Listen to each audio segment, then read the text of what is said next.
Good afternoon. Good afternoon, Mr. James. Bumi West and Pastor Stephen Ologun. Good afternoon. Good afternoon. God bless. Thank you very much for coming to Jim Dabusa show.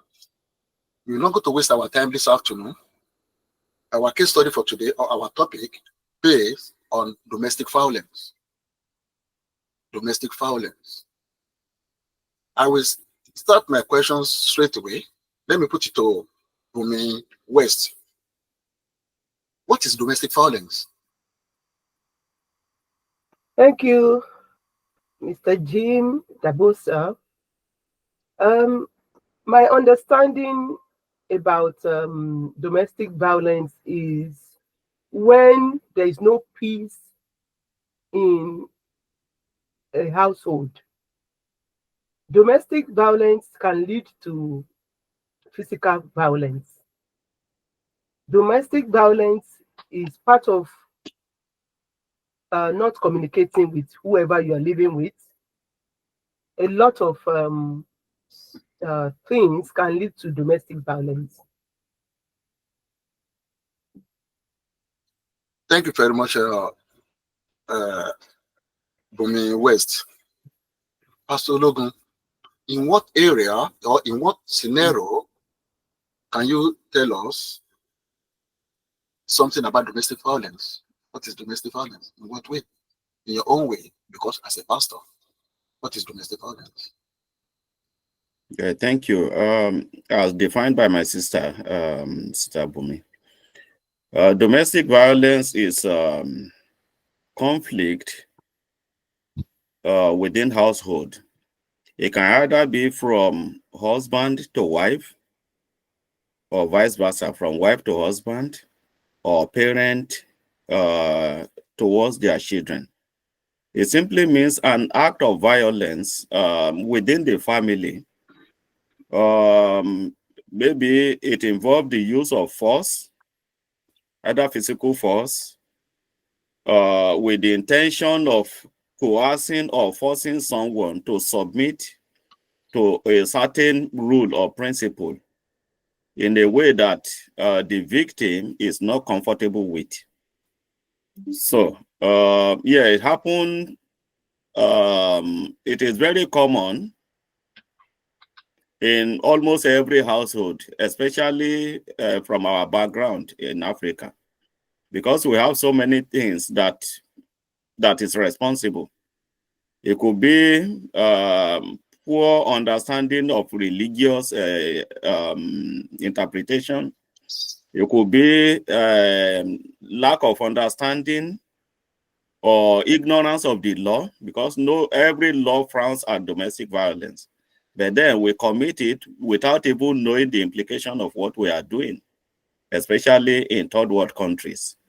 So it is common. Most of the perpetrators of domestic violence, in most cases in third world, are the women. So it is either the women versus their own children, or the women versus the so-called house help, or people living under their roof. Thank you. Thank you very much, Pastor Stephen Ologun. Bumi, do you think that some people understand the implications of domestic violence before committing it? Yeah.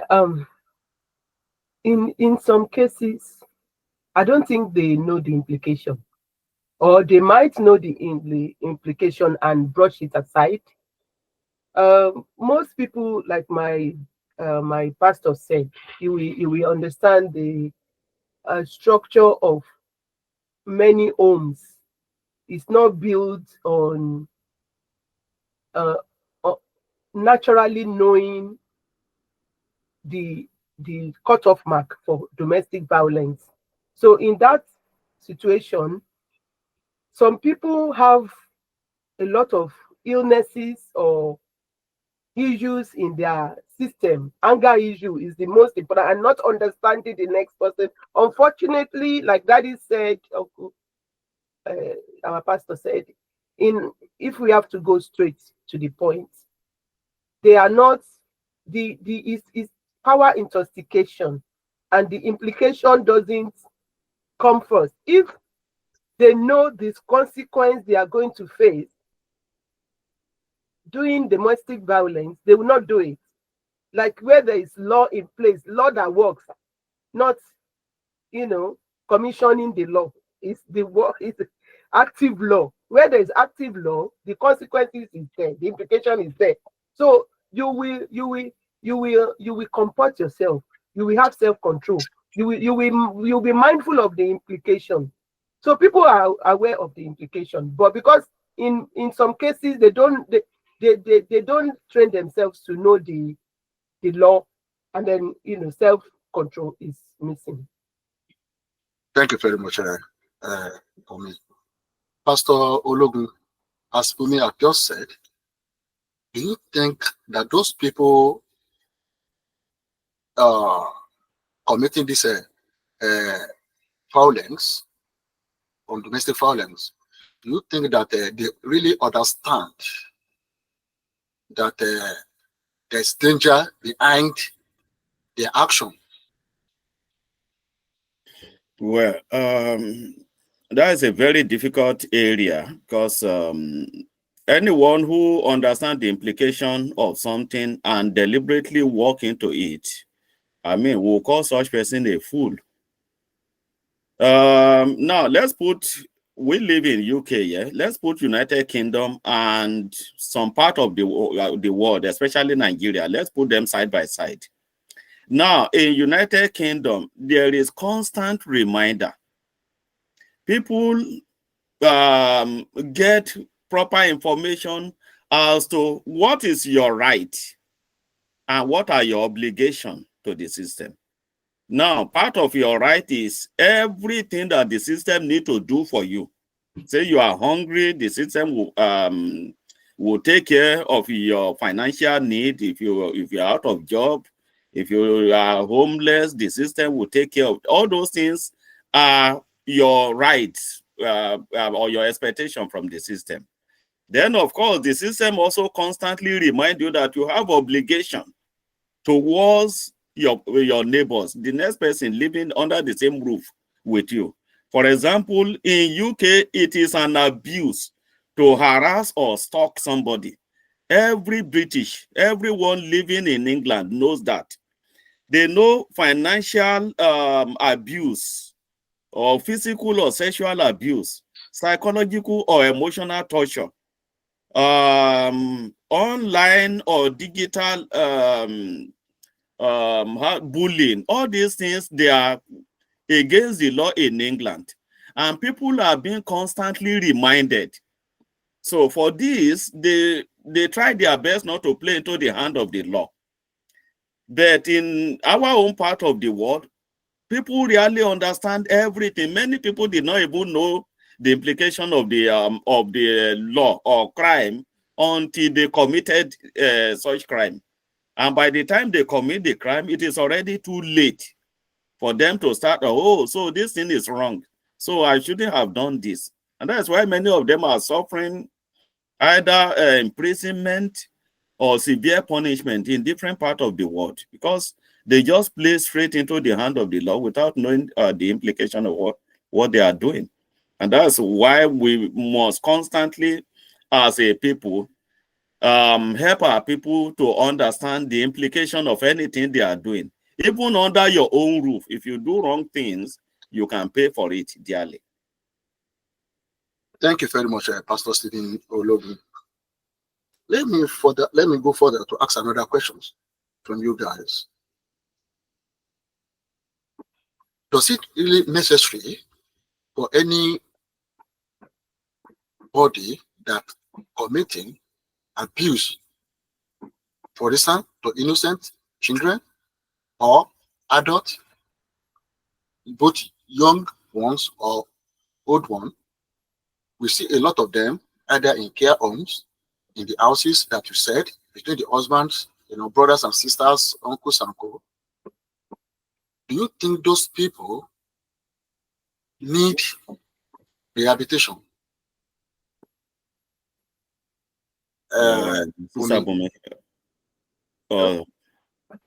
Okay.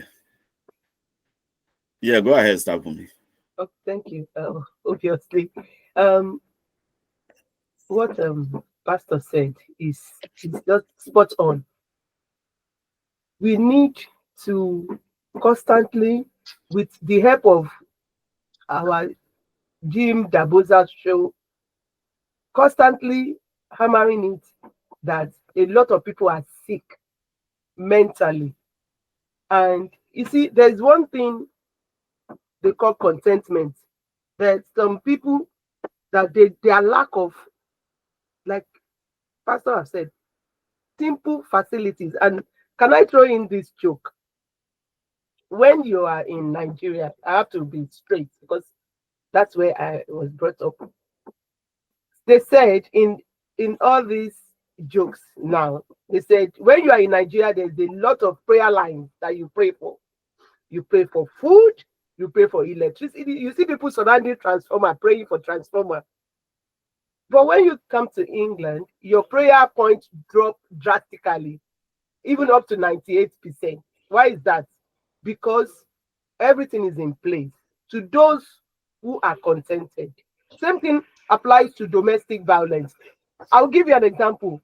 Maybe 4 people are living in the room. They are not even family.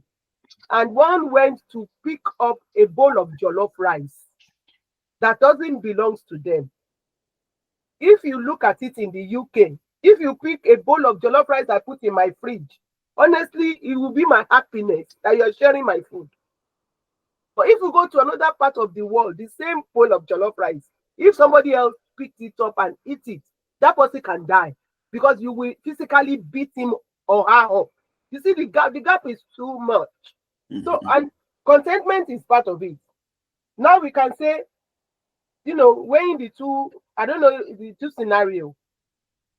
In the UK, if you pick my bowl of jollof rice, honestly, I'll be so happy because nobody will even ask for your food. But if you go to Nigeria and you pick my bowl of jollof rice, maybe that will last me for a whole week. Maybe I'm eating it 2 spoons a day. And you now take the whole bowl, you're going to cause domestic violence. So what I'm saying in a nutshell is you see, like somebody is saying, charity can never be enough. Even if you don't use your money verbally, those that you know that they have anger issue, some are not contented. That is why causing them to be domestically violating others. So it's a big ocean. But if we can pick a little bit from it, let us start with rehabilitation. Is a lot of money, as we know. But communication can help. At least 40% of domestic violence can end with communication. Like Pastor has said, some people, they come for counseling from the pastor, and when the pastor sit them down, pray for them, and tell them little, maybe one line. When your husband come home, all you need to say is, Daddy Ekabo, just that line will be enough.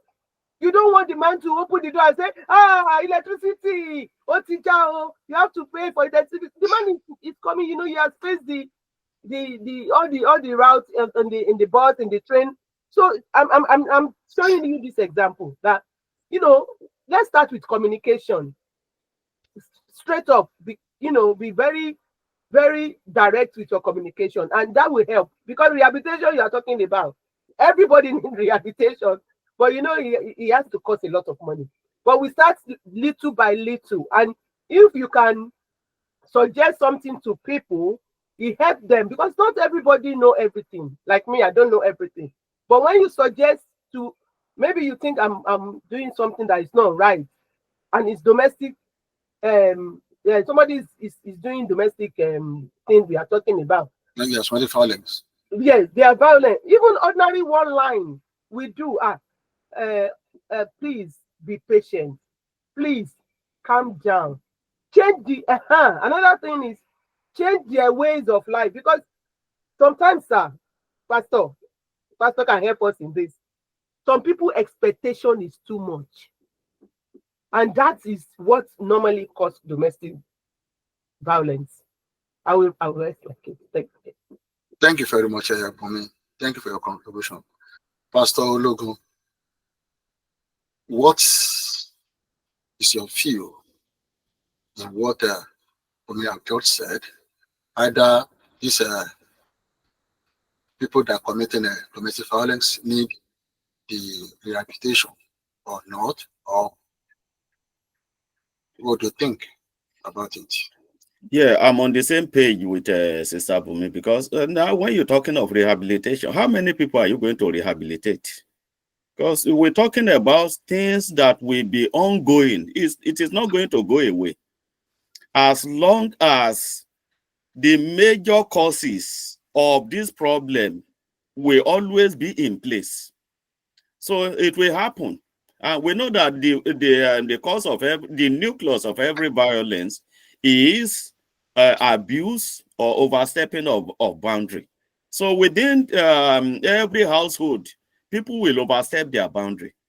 Within every household, people will tend to either use force or one method of abuse or the other to correct one another. And as a result of that, violence will always erupt.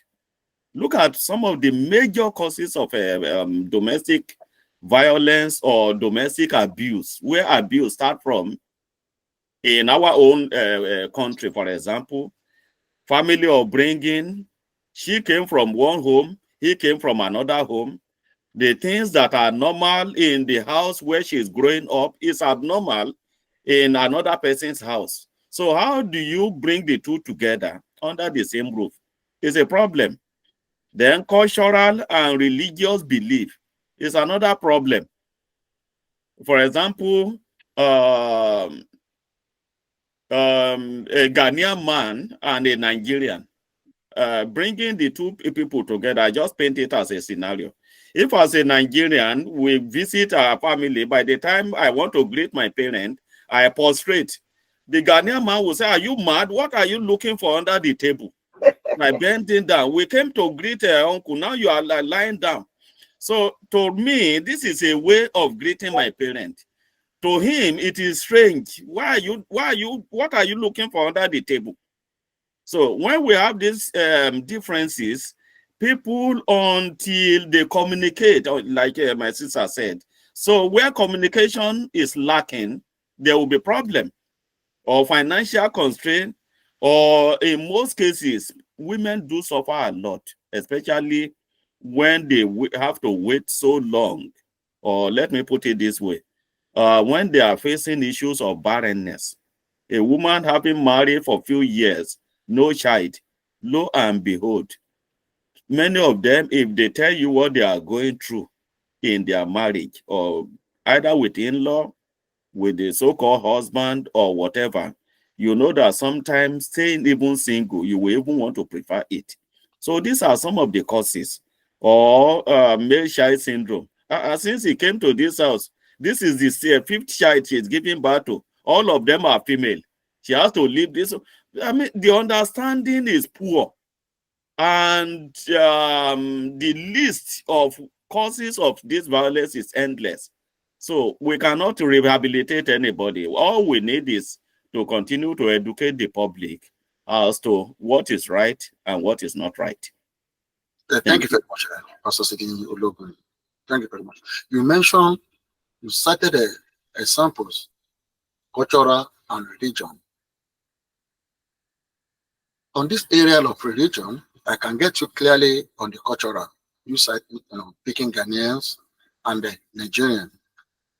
On this area of religion, in what scenario domestic violence come in a religion's way?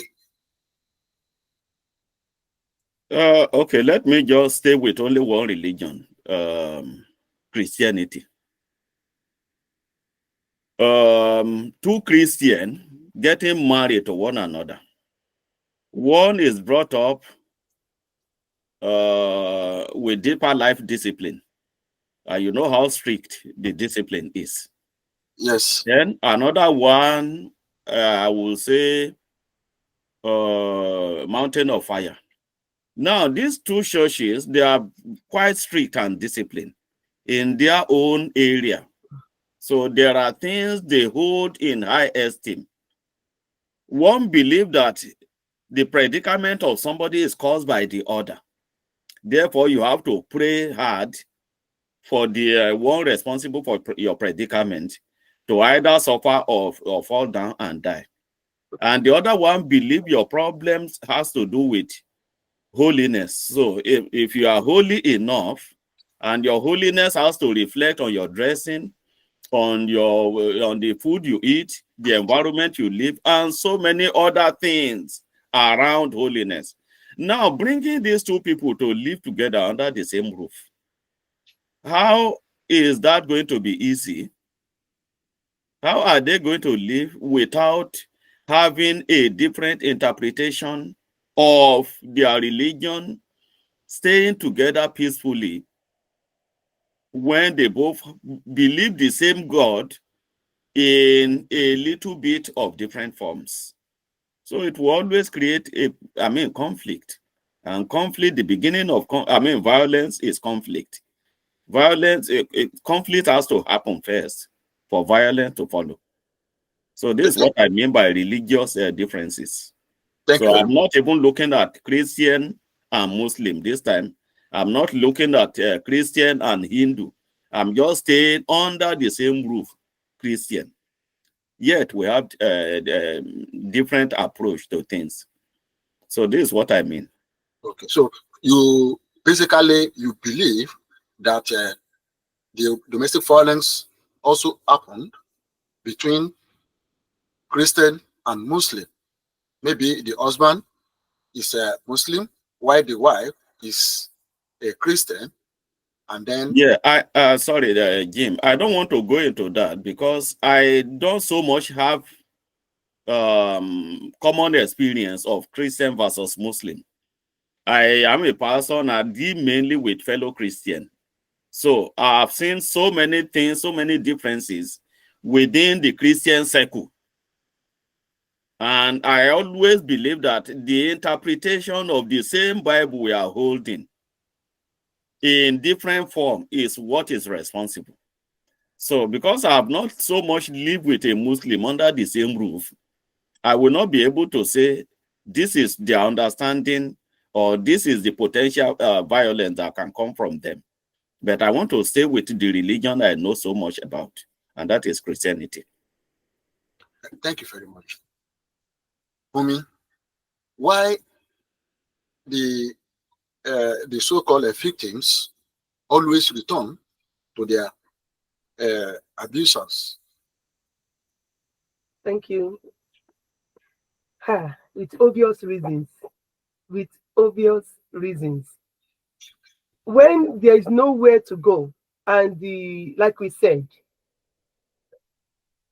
I will leave it to UK because I've left Nigeria for so long. I will be giving a wrong information if I should go to Nigeria to talk about it. Let's talk about here in the UK.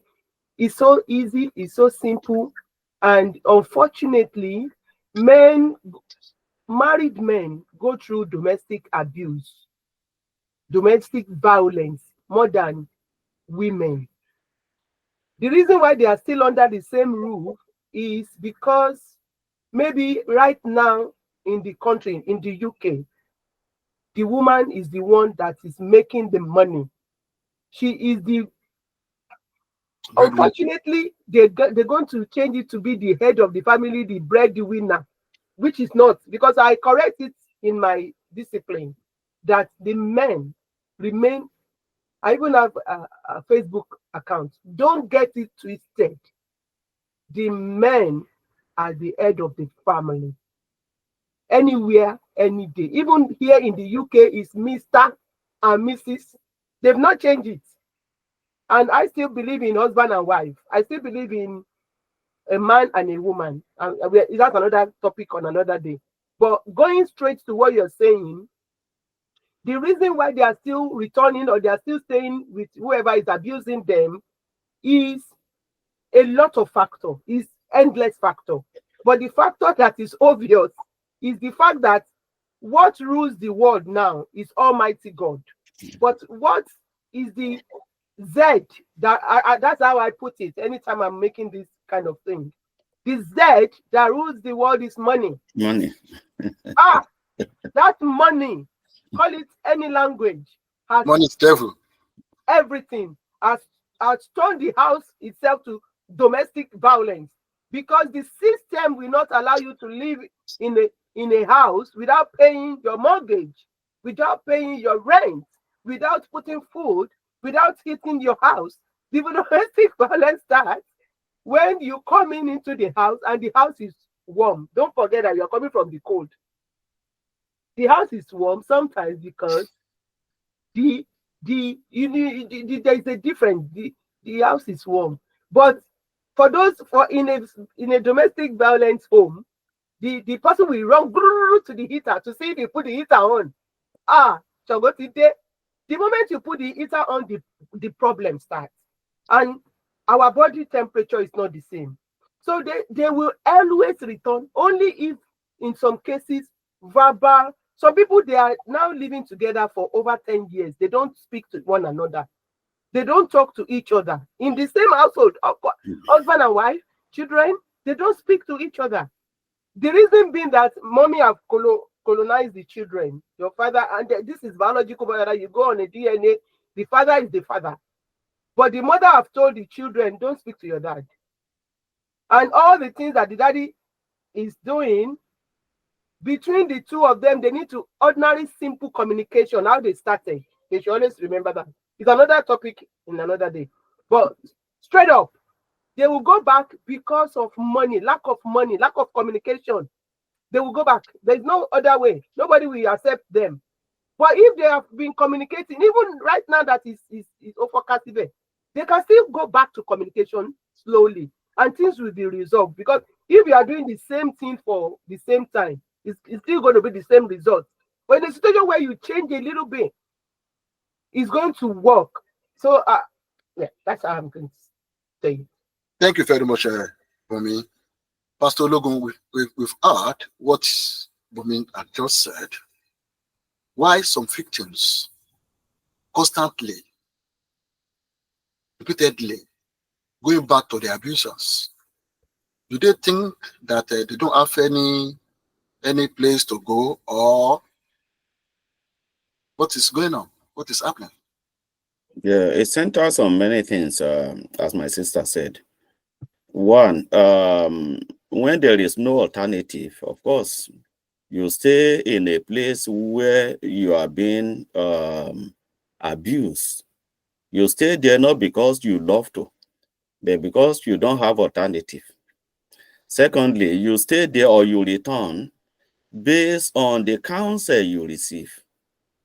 Most of the time, especially when it has to do with religion, Christianity, our religion did not teach divorce or separation, except when it is extremely, extremely dangerous for the two to remain together under the same roof.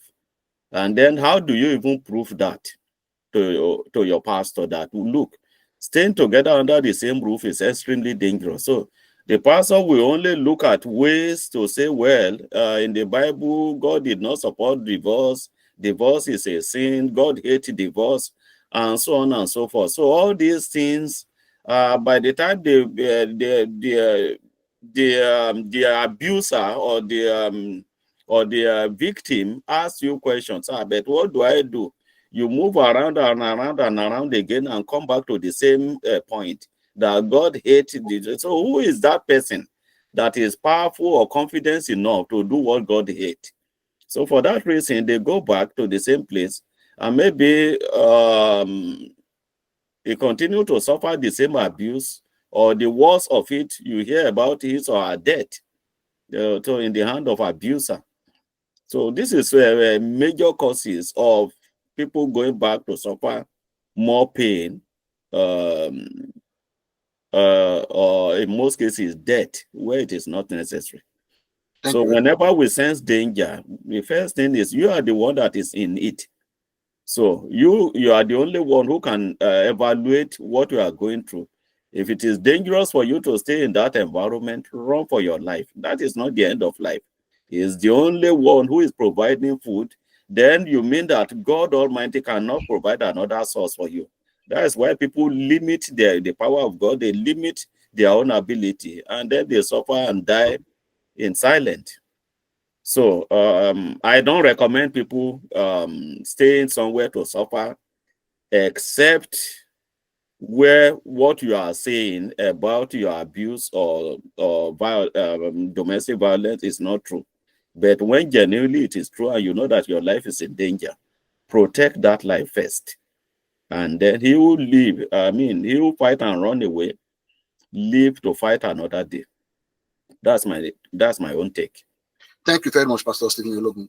Let me throw another question to you, Pastor Stephen Ologun. Are men victims of domestic violence? Yeah, anybody can be a victim of domestic violence. I mean, like our sister said earlier, in a situation where the man is not working, is not providing, obviously, you know that for him to even spend in that environment, for him to live freely or maximize his potential as the head of the family, he will be under a serious constraint because he is not bringing anything home. So it's not providing money at that time. Then what do you expect? So in a place where genuine love is weak, or in the absence of genuine love, maybe they marry themselves because of one thing or another they saw before, and that thing is not in place now. Obviously, it can be man, it can be woman. Anybody can suffer domestic abuse or can experience violence at home. The only good side for the man is maybe physically he is strong enough to withstand physical abuse.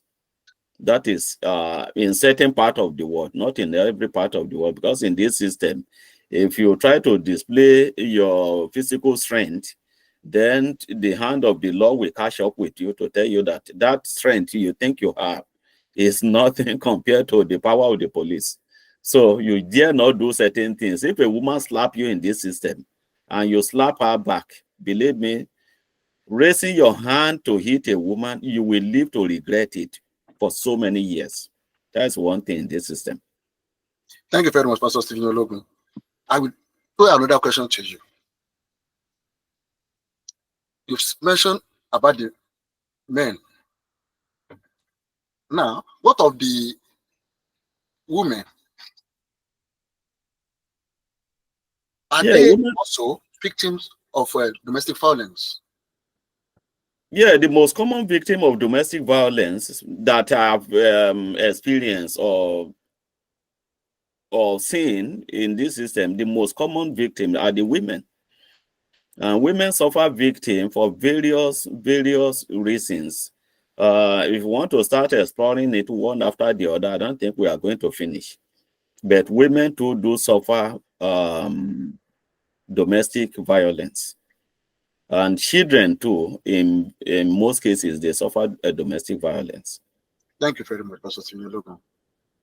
Bumi, in the area of this domestic violence, what is your intake for women that are victims of domestic violence?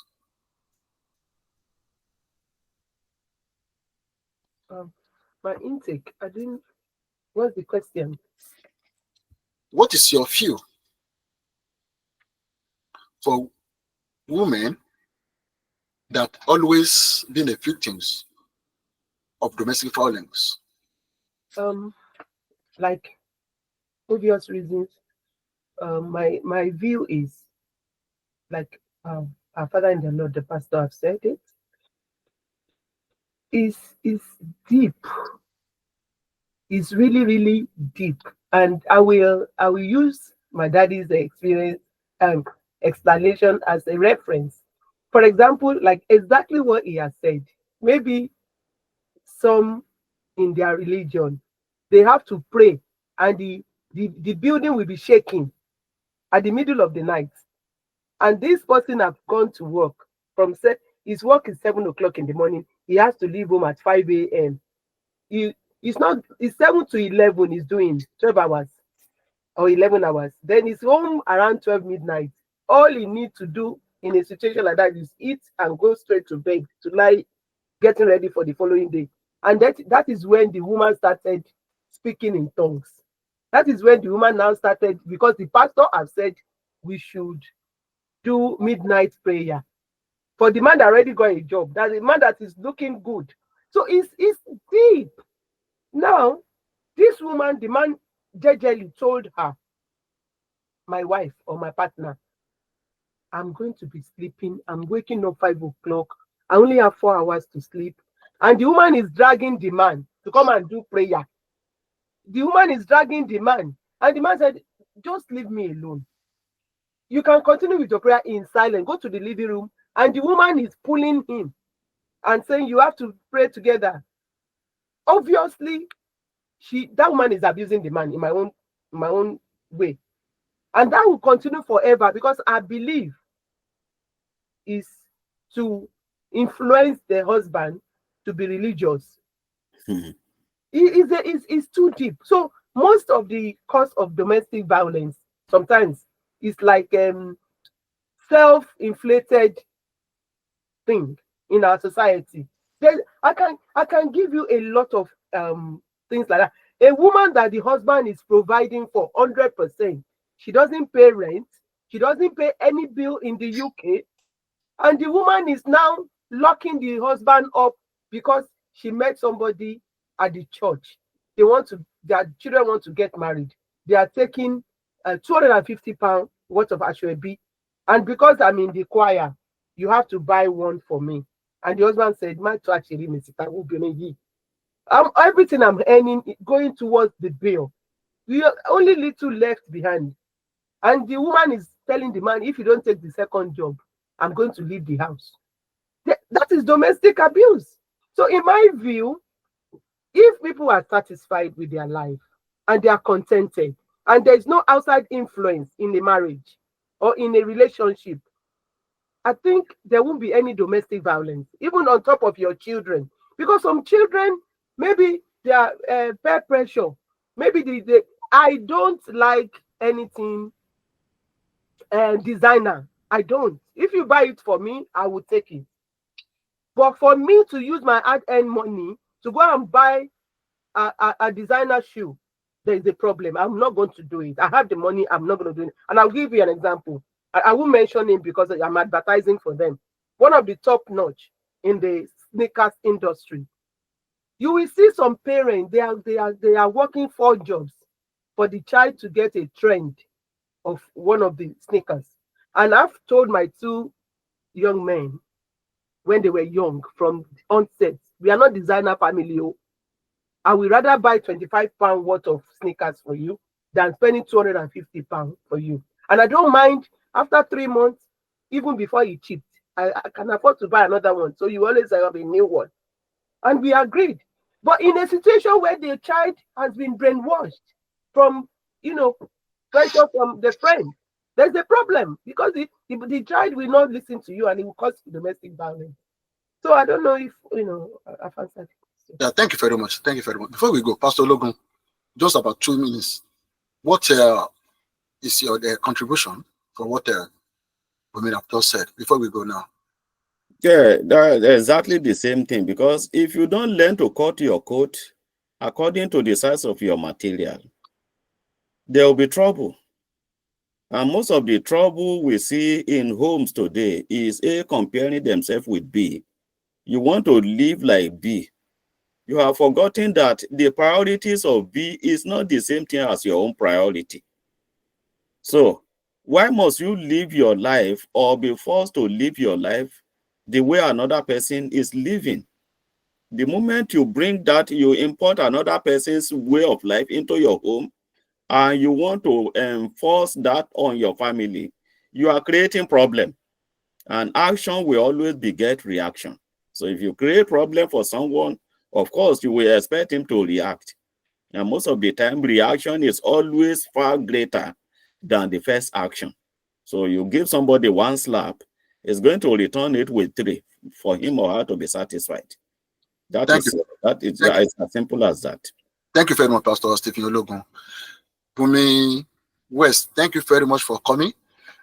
we've reached the end of the podcast for today. When next I need you guys, I will get in touch with you. Thank you very much. Thank you very much. Thank you, my sister. Thank you. Yeah, thank you. Thank you, Jim. Thank you so much for having us. Thank you.